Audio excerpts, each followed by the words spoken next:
SRB separation confirmed. Coming up on staging, the burnout of these twin solid rocket boosters at 2 minutes 5 seconds. I can tell you about my life, I got scars for the proof. Know my bars are the truth, now it's stars in the roof. Plus I'm rolling with another star. If you ever saw the service on a double R, could've bought another car. Reasoning with Lizzie, yeah, I talk to my money. I'll be running to the bands, they just walk to the money. You can't talk to me funny, never. She gave me brains in the roller, that's what I call thoughts in a culli. Okay. That's it, you're tight like that? That was cheap, boy, to throw that in there. I know, it happened, didn't it? We can't act like it didn't. At that moment, I was like, I'm not leaving it no more. She got on your tits a little bit. It was heartbreaking. I was definitely thinking, what the hell is going on? And how did it just turn like that? So what, in the future, do you see yourself rekindling at all? Or? You're funny. Oh, it's only in music you do it? I don't do that in real life. So you're the only one? You know, I only ever understand half your songs.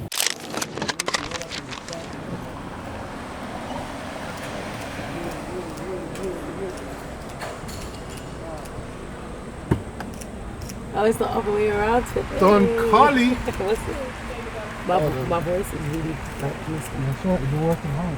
You right? You're not too bad, darling. How are you?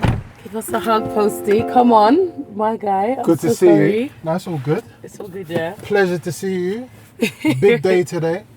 Where are we heading to? Clapton? Yes, we're heading to Clapton. Do you just make our way? Yeah, let's get it. Obviously, it's a very exciting time. You're about to drop your first album. Yes. You know what I'm saying? You've been so inspiring and pioneering, especially for the females, for so many years. And I feel like it's the perfect time to drop the album. But before we get into that, and thanks for the free lift as well, you know. I'm usually doing the driving. You just relax. I I'll do the driving. Saving a bit of petrol. They you know call the me vibes. Miss Hamilton, by the way. Miss Hamilton, Yeah. okay. Do you know what that means? Yeah, of course. What does that mean? You and Lewis was raised on the same track. I lie? What made you get into music? Oh my God. So music, I would say, is in my blood, in my DNA. Like, I have an uncle, his name's Dennis Al Capone. He is a great reggae singer from back in the day. You know, he still goes on tour with his songs and stuff. So I feel like it's just in the family. Then my dad, he would do, Jamaican people call it DJing, you know, when you're like singing but rapping. My dad used to do that. Then my mum would be in a choir. She's not the greatest singer, but she just do that, you know, she do her thing. Yeah. And then growing up, my brothers and we would be run house freestyling, and literally every day in our house, the channels were just on music channels. And then every 3 months, my mom would go to the record store and she would come back with CDs. And I remember I used to feel so happy when she would come back with the CDs. I would look at the covers. Remember you could open the CDs, you could see all the pictures and the different, I used to love it. Everyone in your family is so talented and blessed, like your brothers can rap at the high echelon level of rapping. Like you're at the high echelon of rapping. I know your little sister's coming through as well. Is there any competition in the household in terms of? Never. Oh my God. We're really not like that. Okay. And I thank God for that. We're really not like that. I feel like, do you know why I think it is? I feel like when you're so good at something and it doesn't feel like a struggle, like, oh, no one's listening to me, you know. I don't think you get that where you're maybe insecure because someone's doing better than you. So you're happy for each other's wins? Exactly. It just seems like you're extremely family orientated. Like obviously you grew up in Clapton, which we're heading to now. And it's like as soon as you got the means to, you just kind of moved your whole family into some big mansion. I did. And it's like you create all your fun and entertainment in that house. Yeah. You come out the house to make money and then you go back to the house. You're right. That's exactly what I do. Like what has made you that way? Okay, so my mom and dad together got 7 kids. My dad separately, let's not talk about that. But he's got 7 kids with my mom. So growing up, you could only imagine that that's a lot of kids. And we wasn't rich, so it's not like everyone could have their bedroom. So it's like a lot of times we used to live in a 2-bedroom house or maybe 3-bedroom house, and we would always have to share that space. So I guess growing up, I was just so used to being with my family all the time, so that when I moved, it was weird for me to say we're gonna separate it. Like, it was just so weird. I don't even get that logic. It's just so normal to me. So yeah, I feel like it's pros and cons. I feel like the pros is I ain't never been stressed until, I'll say, this year and last year, because some stuff happened. But other than that, I've never got stressed out about anything. And I feel like it's because everyone's crazy in my household. right? So it's like whatever I'm going through, it doesn't matter because this person is just being a comedian, or it's just always laughter. It's always funny. So there's it's like always a lot of things there's happening. always something going on. No, of course, that's important. So what kind of pressure did you have, like, when you became like the breadwinner of the family? Dutch had some success. I'm sure he chipped in. Yeah. No, when that happened, I was so happy. Yeah. I was like, please, Jesus, thank you, God. Please go give your mom somebody now. I'm tired. Yeah. I was happy. I was like, yes. Yeah, but what kind of pressure is it? Do you know what? I've never really felt under pressure. It's so weird because I was talking about this the other day, and since I was young, I think 14, 15, I always felt like it was my due diligence and it was my duty to do anything for my family. So when I now obviously did my first deal and made all the money I made, again, I just felt like it's my due diligence to do all the things I did. I didn't see no other way. Speaking of your first deal, I don't know, I'm feeling like maybe aside from Tiny or Dizzy, after a long time, in 2016, I feel like you signed the biggest deal of the time. I believe you signed for like £1 million. Yeah. Obviously, this wasn't the norm at the time. Yeah. Like, how did that feel, being able to achieve that accomplishment, and how did you make it happen? Before we even get to that deal, there was a deal on the table before that. Yeah. With the same labels where it was, I think, 400K. Okay. I didn't take it. And you were still in the hood, and you had 400K on the table. I was still in the hood. I had 400K on the table, and I remember my mom saying, "We need money. Take the money. Take the money." I'm like, "No, Mom, trust me." I studied the game at the time, where it's like I could see what they would do when they would sign someone, and like if you didn't really establish who you was and you got signed, I feel like that's always a dangerous game, because now you leave it in their hands to figure out, okay, what we're gonna do with you. What way can you go? Yeah. And I feel like because I was always versatile, I needed to establish for myself a direction. So I purposely decided to rap first, even though I used to love singing.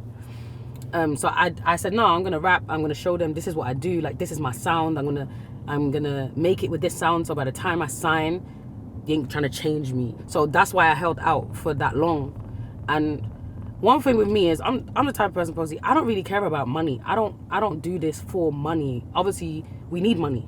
It doesn't. If I didn't need money, I don't really. Looking very money. This was a gift.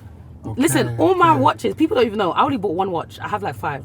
I don't buy stuff. You know, like some people, they get it and it's like, yes, I made it. Like, nothing. The car, obviously, again, was a gift. I'm really cool, you know what I'm saying? It's amazing. It's beautiful. It's a beautiful gift, you know what I'm saying? Yeah. But ultimately, no, those ain't the things that fulfill me. I do what I do because I feel like I like to prove stuff. I've been given a gift, just like you, with all this great stuff you've done. And it's like, I feel like it's your job to give it away. You like to accomplish stuff. Exactly. Yeah. But my thing is, I'm very competitive. So it's like, if you're going to do something, be the best at what you do. So that's my motive at everything I do. Is like, okay, write the best 16. Like, make the best song. Like, yeah. Why you know what I mean? Don't stop at 2K or 5K capacity. Why don't you try to get the 20 or the 60? Like, that's the numbers I like.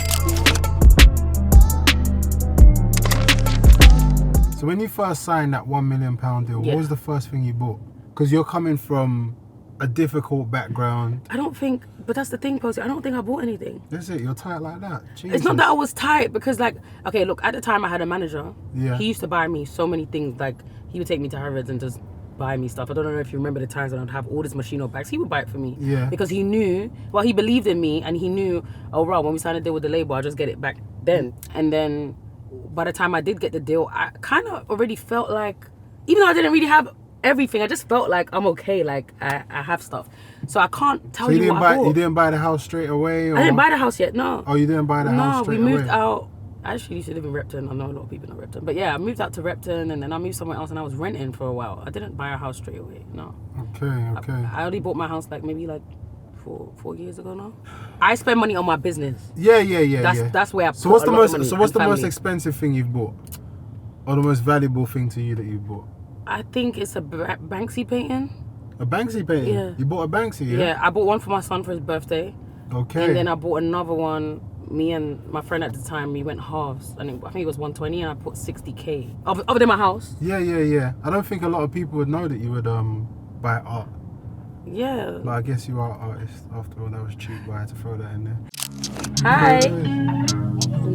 What's the question? What's America like to you? America? Yeah. To me, it's lit. It's lit. Yeah. What's America? So you really stopped to say what's America like this for me. Brother. They're all this funny. Yo, in the Lambo so as well. Funny. Yeah, he's moving crazy. So obviously, like, being one of the first people from your hood to become a millionaire, obviously it's very rare that people see these types of achievements. Like, did you face any issues of entitlement with like friends, family? And it's obviously an emotion that you're not used to because you've always been on the same level as people. So 100%. You know what it is? I feel like a lot of people go through life just thinking they deserve something that they've never like really worked for, didn't do anything for.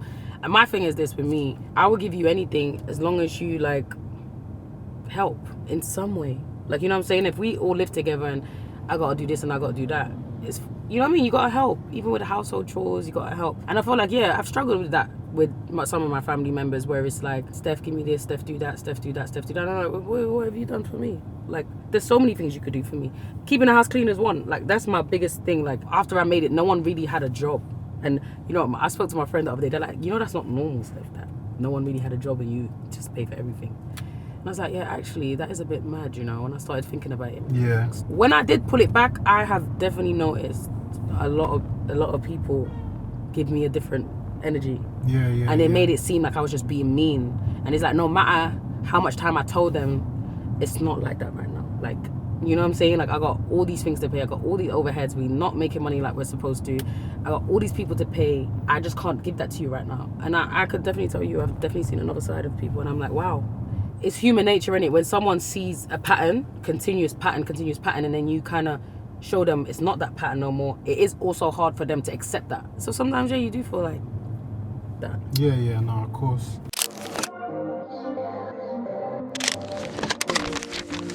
Your collab with French is kind of like one of the most organic and authentic UK to US collabs I've heard. Yeah. Like, it wasn't a forced song.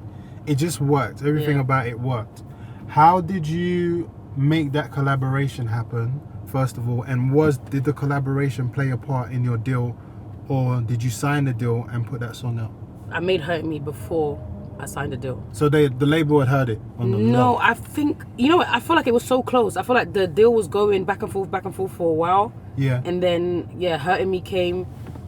I don't really remember if like that changed anything, or the deal was already structured before that. Okay. So how did that collaboration with French come about? When I had a song, I was just like, you know what, who would be good on this? And I said French.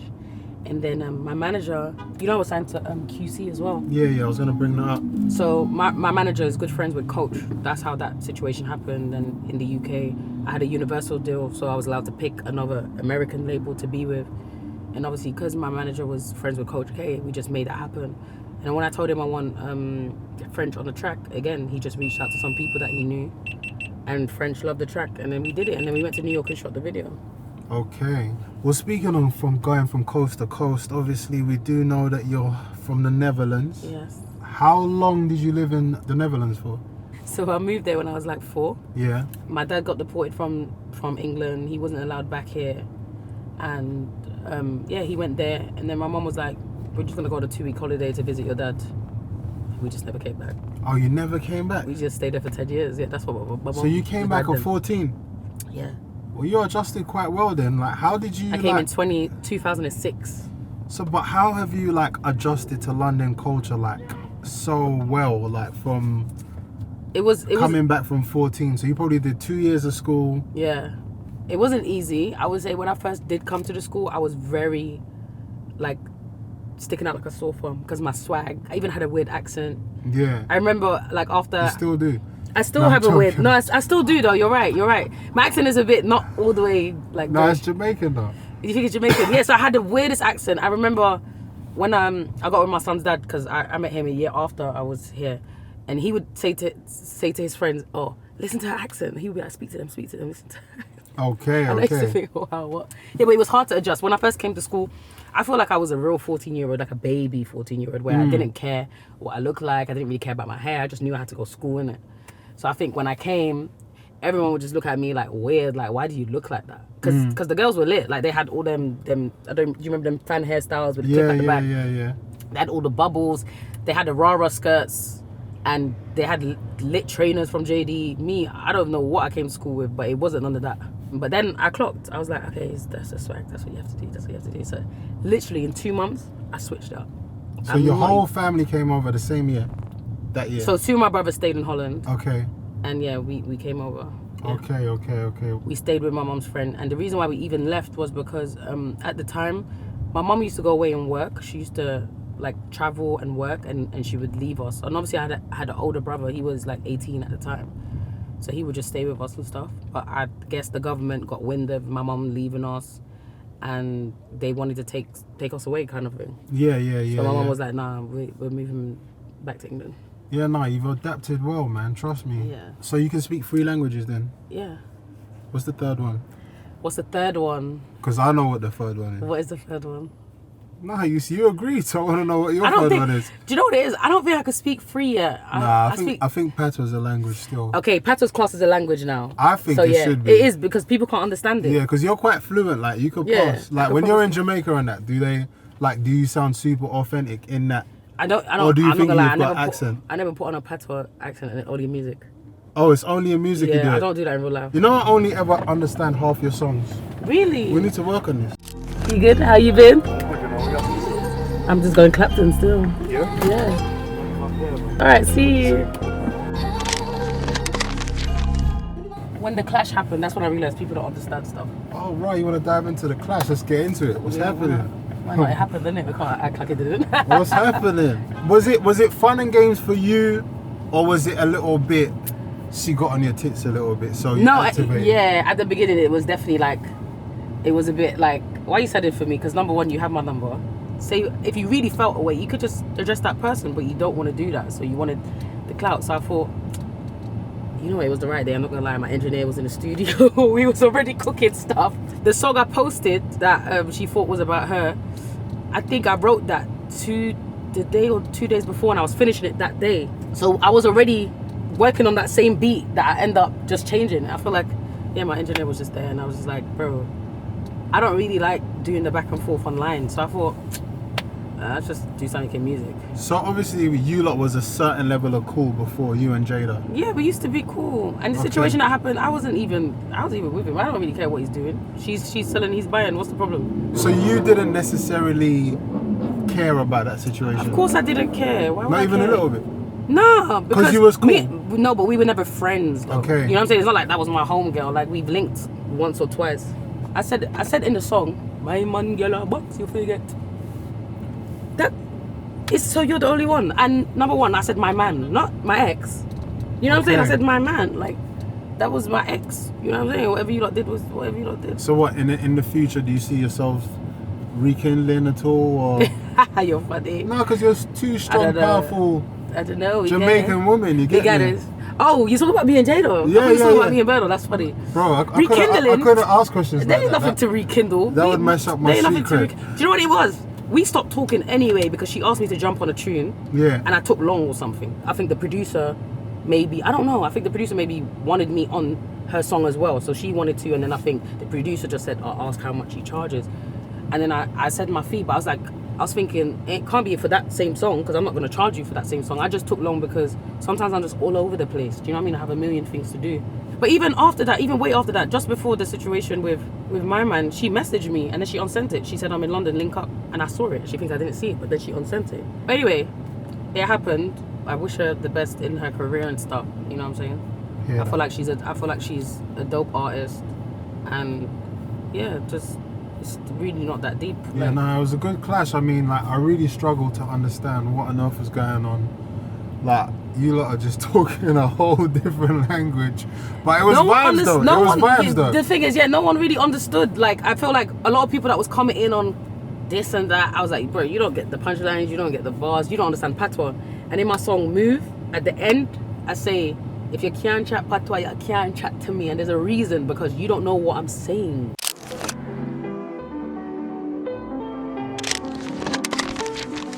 So let's talk about you and Miss Banks, because you're both icons, like, and you both like kind of came around the same time. Actually, Banks might have just been a couple. She came out just before me. Yeah, like, how have you guys been able to maintain your relationship and like your growth from where you were then to where you are now? Because, you know, sometimes, just like how the Jada thing happened, you know, sometimes when you're doing the same thing as someone else, you get like random curveballs that make you not get on. Of course. Do you know what? I'm not a hater, and I feel like she's just not a hater either.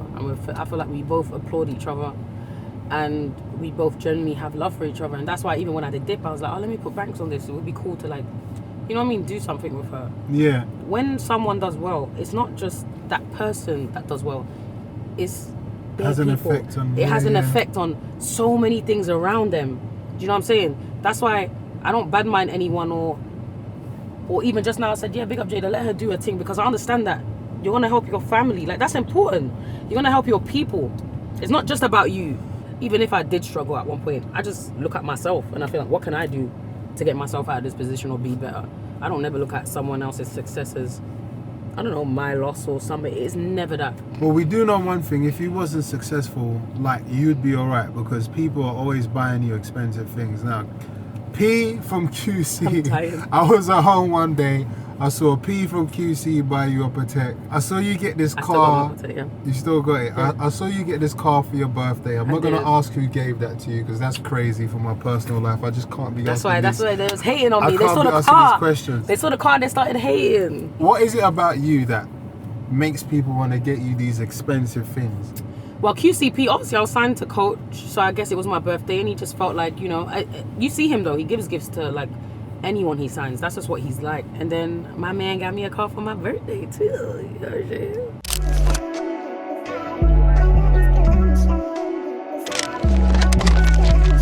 I've heard a little rumor that you're the worst chef in your house. The worst? Yeah, that's what I heard. You have to be lying. Nobody said that. Nobody said that. You know how I know you're lying? Because we done a competition the other day and I won. I win every competition in chefing. Oh, what? Can you actually throw it down, yeah? What kind of? If it was a driving, I'll pull up some footage for you right now. What kind of cuisine are we talking? Bro, I do 5-star Michelin, bro. Is it? What cuisine though? What cuisine are we talking? Jamaican? Bro, are we I talking could cook even Dutch? Nigerian food, bro. You Ghanaian? Yeah. I could even. You can make jollof. I've seen you in Ghana. I don't know if I can make Ghanaian jollof. I make Nigerian jollof, Nigerian beef stew, fish stew. I can make puff. What country do you prefer, honestly, Ghana or Nigeria, to be in? Just be honest. Okay. Just be real. I'm gonna be real. You know what I'm gonna say though. That's why you're saying just be real. I don't know what you're gonna say. Honestly, when I'm in Ghana, I feel like the most at peace. And you prefer the food too, I suppose. The Nigeria. Now that's another story. Hold on. Wow. I prefer Nigerian jollof. Yeah. I'm not gonna lie, but hold on. Yeah. My friend, her mom makes the best Ghanaian food. And when I had her food, I said, Nigerians are in trouble. That's when I said, yeah, okay, I'm not sure no more. But she's the only one that made me feel like that.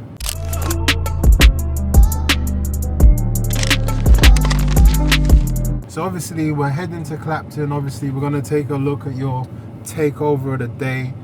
The album's called Island 54. I want to know what Island 54 means. Back in the day, I used to always say 5-4. I don't know where I used to get that from, but 5-4 obviously represents number 1. So I'd be like, 5-4 in my bars all the time. And then when I used to put the hashtag 5-4, there would be a minus in between. So when you hashtag and put the minus, it would never come up. So I'd have to remove the minus and it would be a 54. So from there, I just started running with the 54. But I knew it was going to mean something. You know what I'm saying? Anyway, over time, I found out that there's 54 countries in Africa. Okay. So the 54 represents Africa. I feel like where it all started. Okay. And then the island is, because I'm Jamaican. Do you know what I'm saying? So Island 54. So the music on the album also represents that. It's very island, but then it gives you a bit of, Afro vibes. You know what I'm saying? Yeah, no, I hear that. That's a very nice vibe. Obviously, you're handling this campaign all by yourself. I saw yesterday, like, every blog or every Tom, Dick and Harry has got, like, my DP. I'm still waiting cover. on you lot. I didn't know that was happening. I didn't know that was happening. But I've never seen that happen before. Very original. You're running this campaign by yourself. Yeah. No management currently. By myself, but I have a team, guys. Why don't you have a manager at the moment? I just haven't because you're tight. You don't want to share the 10 or the 20. I'm here to break bread. No, you know what it is? I just haven't found anyone. Do you think that's more of a you thing or a them thing? Or is it both? Them. No, okay. I'm easy. I could find someone and say, oh, you're my manager, but are you going to do a great job? Are you really going to go above and beyond? And are you going to think out the box and really do the brain work and be up at 5 in the morning and think of stuff and organization. Are you going to do all of that? Do you know what I'm saying? So that's hard to find, like I said. We all saw kind of what happened with the Dutch situation, and obviously that must have been quite a difficult time for your family in general. How difficult was that for you per se, and how have you been able to maintain like your mental health and be strong and all that kind of stuff? It was a real hard process to see, you know what I mean, to see someone you love just like everyone's just, they went from being so loved. And I was so happy to see him loved, right? Because I get a lot of hate on the blogs. I'm so used to it as well. So that's just the norm, like, right, where they just put hate comments. But when I had my brother and everyone just loved him, I was like, that's a sense of relief. You know what I mean? It's nice for my mom to see. It's nice for my family to see, oh, someone loves someone that you love. You know what I mean? It's nice. So that to me was amazing. So when it all switched, it was like heartbreaking. I'm like, oh my God, no. And then also when he was doing his thing, I felt a pressure lifted off me. Because like I said, he would then help out my mom and, you know, do things for the family, and I feel like, okay, it's not all on me again. So yeah, when it happened, it was just like, it was heartbreaking. I was definitely thinking, what the hell is going on, and how did it just turn like that? Yeah, that must have been. And knowing the real story as well, there's so much to it. It's just like, it was just a lot. Do you feel like that's like one of the most difficult things you've been through in your career so far? Oh yeah, 100%. So what do you feel like your biggest achievement so far is? I would always say when Lil' Kim came out to my headline show in Hammersmith. Okay. I feel like... Out of all the female rappers out there, is it Lil' Kim for you? 100%. I feel like she over Foxy? I feel like Foxy's amazing. I just feel like I would see Lil' Kim a lot more than I would see Foxy. Okay. You know, at the time. That's fair enough. What's your top 5 female MCs of all time? Oh my gosh. I think, of course, Lil' Kim. Foxy's amazing. Nicki's amazing. Who else is lyrical that you're like? Lauryn Hill, man. Who else? Speaking of Nicki Minaj though, it feels like there's a little bit of something there, but maybe there's not something there. I don't know, man. So she did the song with Cardi B. The one with the Offset. Yeah. With the Migos. Yeah, with Migos. Yeah. And then I think at the time when she did it, I just felt like her verse could have been a little bit harder because she was on it with Cardi B. And I'm not gonna lie, I love Cardi B, right? And I love Nicki. But I was rooting for like, cause Nicki's been in the game so long, I was like, she needs to kill Cardi B in a friendly way, because you know we're musicians, so we're competitive. We want it to be like friendly and stuff. But what my problem was, I expressed that, but I was coming from a fan, not understanding, bro, you're Stefflon Don. If you say this, it's mad. Then her fans started coming for me on Twitter, and then when it was coming for me, I think at the time, a lot of times people come for me and I'll just leave it. And I feel like that moment I was like, I'm not leaving it no more. So then me and the fans started arguing, and then as they're arguing, they're throwing her name around in it a lot. So then as I'm defending myself, I'm also bringing her name into it, and it wasn't really about that. So it was my bad for like just putting her name in it, because they kept flinging it around. Oh, Nicki's this, Nicki's that, you ain't shit. So yeah, it was just that. I didn't even know it was gonna get that big, but again, not being aware of who you are sometimes. And you guys haven't really had any exchanges since? No, we ain't had it. Because you picked a side, basically. What side did I pick? The Cardi side. No, I don't think there's a side. I don't think people should look at it like that. No, they shouldn't. But I'm just saying that might be how it might have been interpreted. No, yeah, of course.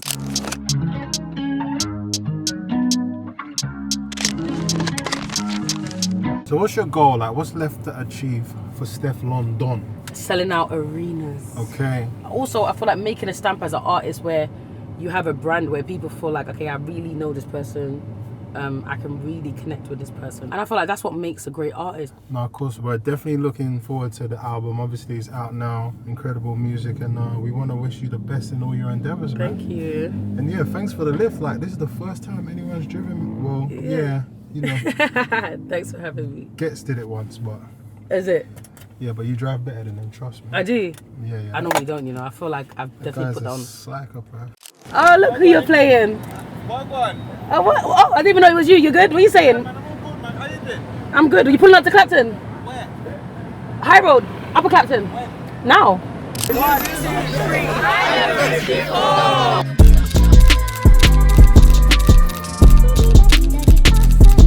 Playing in the kitchen. Where you want? We don't have that. We don't have that. Go on, my boss. I work too much today. You guys just relaxing it. My habit, man. What do you want? What do you want?